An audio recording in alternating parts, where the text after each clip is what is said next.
சியாவர் ராமச்சந்திர கி ஜெய். எனதருமை நாட்டு மக்களே, ராம் ராம். வாழ்க்கையின் சில கணங்கள் இறைவனின் ஆசிகளாலேயே நிறைவடைகின்றன, மெய்யானவையாகின்றன. இன்று பாரத நாட்டவர்களான நம் அனைவருக்கும், உலகெங்கும் பரவியிருக்கும் ராம பக்தர்களுக்கும் இப்படிப்பட்டதொரு பவித்திரமான சந்தர்ப்பம் வாய்த்திருக்கிறது.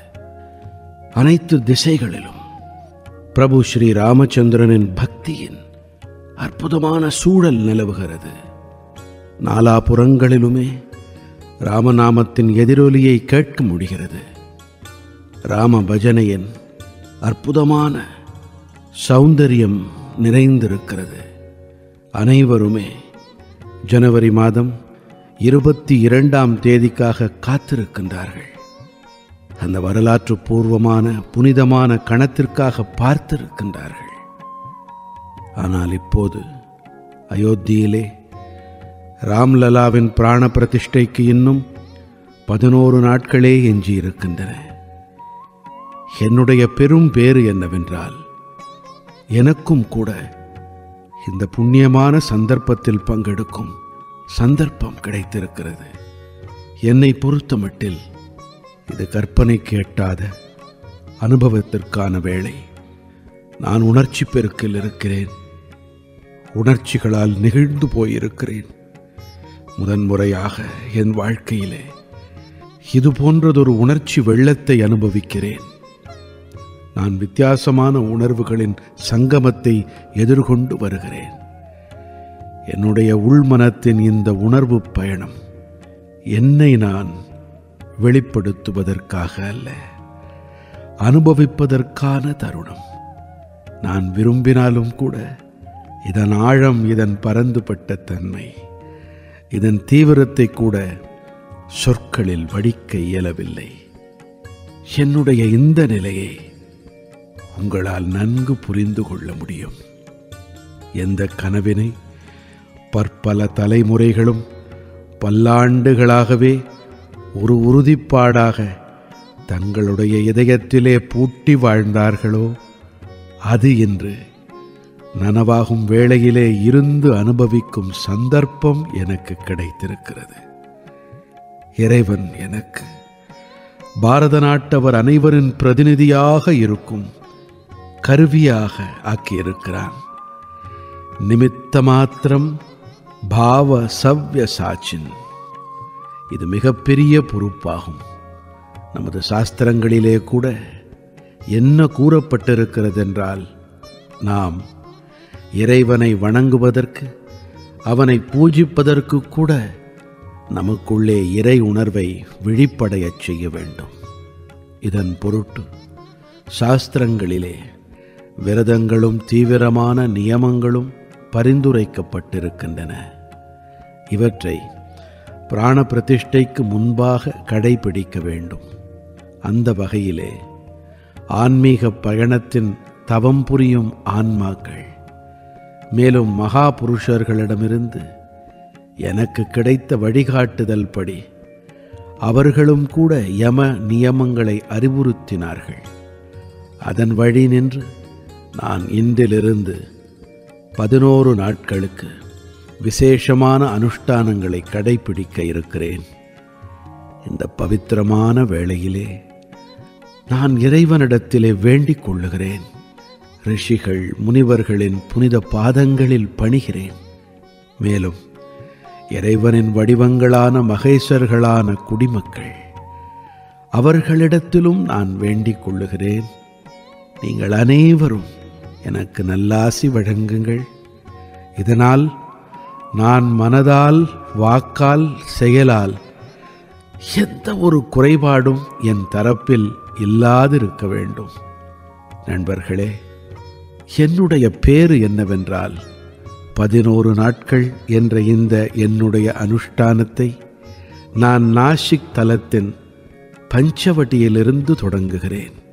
பஞ்சவட்டி எப்படிப்பட்ட பவித்திரமான பூமி என்றால், அங்கே பிரபு ஸ்ரீராமன் கணிசமான காலத்தை கழித்தார். மேலும் இன்று என் விஷயத்தில் ஒரு சுகமான தற்செயல் நிகழ்வு இன்றைய தினம் சுவாமி விவேகானந்தரின் ஜன்மதினமும் ஆகும் என்பதே. நம்முடைய சுவாமி விவேகானந்தர் தானே ஆயிரக்கணக்கான ஆண்டுகளாக அடிமைத் தலையில் சிக்குண்டிருந்த பாரதிய ஆன்மாவை தட்டி எழுப்பினார். இன்று அதே தன்னம்பிக்கை மகோன்னதமான ராமர் கோயிலின் வடிவிலே நம்முடைய அடையாளமாக ஆகி அனைவரின் கண்முன்பும் துலங்குகிறது. மேலும் சர்க்கரை பந்தலில் தேன்மாரியை பாருங்கள். இன்று அன்னை ஜீஜாபாயின் பிறந்த நாளும் ஆகும். மாதா ஜீஜாபாய் இவர்தாம் சத்ரபதி சிவாஜி மகாராஜரின் வடிவினிலே ஒரு மகாபுருஷனை ஈன்றெடுத்தார். இன்று நாம் நமது பாரதத்தை ஒன்றுபட்ட பூமியாக பார்க்கிறோம் என்றால் இதிலே அன்னை ஜீஜாபாய்க்கு ஒரு மகத்தான பங்களிப்பு இருக்கிறது. மேலும் நண்பர்களே, நான் அன்னை ஜீஜாபாய் பற்றிய புனிதமான நினைவுகளை மனதில் கொள்ளும் வேளையிலே எனக்கு என்னுடைய தாயை பற்றிய நினைவு வருவதென்பது மிகவும் இயல்பான ஒன்றாகும். என்னுடைய தாய் வாழ்க்கையின் இறுதி கட்டம் வரை ஜபமாலையை உருட்டி கொண்டு சீதாராமனை பற்றியே நினைந்த வண்ணம் இருந்தார். நண்பர்களே, பிராண பிரதிஷ்டையின் மங்களமான வேளை, சராச்சரத்தின் படைப்பின் விழிப்பு நிறைந்த கணம், ஆன்மீக அனுபவத்தின் இந்த மகோத்சவம், கர்ப்ப கிரகத்திலே அந்த கணத்திலே என்னதான் நடக்காது? நண்பர்களே, உடல் அளவிலே அந்த பவித்திரமான கணத்தின் சாட்சியாக என்னவோ நான் அங்கே இருப்பேன். ஆனால் என் மனத்திலே, என் இதயத்தின் ஒவ்வொரு துடிப்பிலும் 140 கோடி நாட்டு மக்களும் என்னுடனேயே இருப்பார்கள். நீங்கள் என்னுடன் கூட இருப்பீர்கள். அனைத்து ராமபக்தர்களும் என்னுடனே இருப்பார்கள். மேலும் அந்த விழிப்பு நிறைந்த கணம் நம் அனைவரின் நேரடி அனுபவமாக இருக்கும். நான் என்னுடன் கூட ராமர் கோயிலுக்காக தங்களுடைய இன்னுயிரை சமர்ப்பித்த எண்ணிலடங்கா ஆளுமைகளிடமிருந்து உத்வேகம் பெற்றுச் செல்வேன்.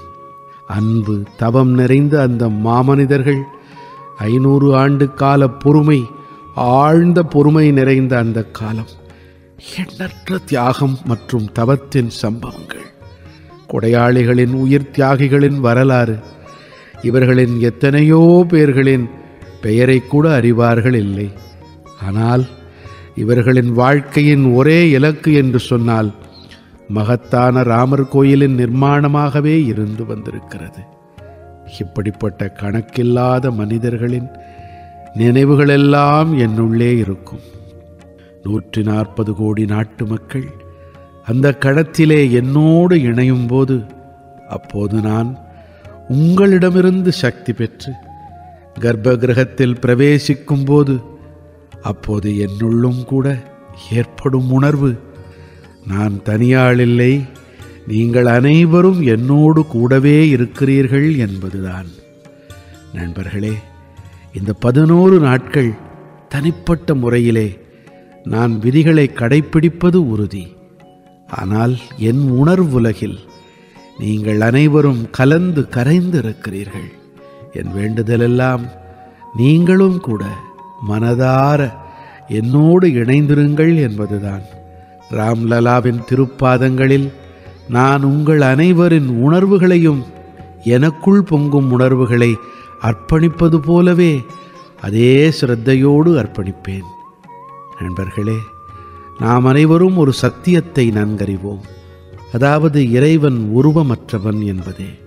ஆனால் இறைவன் வடிவத்தோடும் கூட நம்முடைய ஆன்மீக பயணத்திற்கு பலம் அளிப்பவன்.